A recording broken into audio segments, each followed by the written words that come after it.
ಸರಿ full busy schedule ಇದೆ. Temple run ಇದೆ ಅಂತಾನೆ ಹೇಳ್ಬೋದು. ಊರಿಗ್ ಬಂದಾಗ ಟೆಂಪಲ್‌ಗೆ ಹೋಗೋದಂತೂ ಕಂಪಲ್ಸರಿ.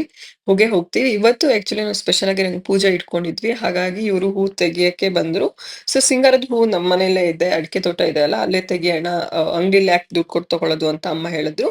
ಹಾಗೆ ನಾನು ರುಬೀನ್ ಮಾತಾಡ್ಸ್ಕೊಂಡು ಇವಾಗ ಮಿನಿನೆಲ್ಲ ರೆಡಿ ಮಾಡಿ ಕರ್ಕೊಂಡು ಹೋಗ್ತಾ ಇದ್ದೀನಿ. ನಾವು ಹೋಗ್ತಿರೋ ಟೆಂಪಲ್ ಬಂದ್ಬಿಟ್ಟು ಸಾಲಿಗ್ರಾಮ ಹನುಮಾನ್ ಟೆಂಪಲ್‌ಗೆ ಹೋಗ್ತಾ ಇರೋದು. 4 ಗಂಟೆಗೆ ಆಕ್ಚುಲಿ ನಂಗೆ ಪೂಜೆ ಇರೋದು. ಬೇಗನೆ ಹೋಗ್ಬೇಕಿತ್ತು. ಬಟ್ ಮಿನಿನೆಲ್ಲ ರೆಡಿ ಮಾಡಿ ಹೊರಡೋಷ್ಟ್ರಲ್ಲಿ ಲೇಟ್ ಆಯ್ತು. ವೇಟ್ ಮಾಡ್ತಾ ಇದ್ವಿ. ನಮ್ದು ಇವಾಗ ಸೆಕೆಂಡ್ ನಂಬರ್ ಬಂದಿದೆ.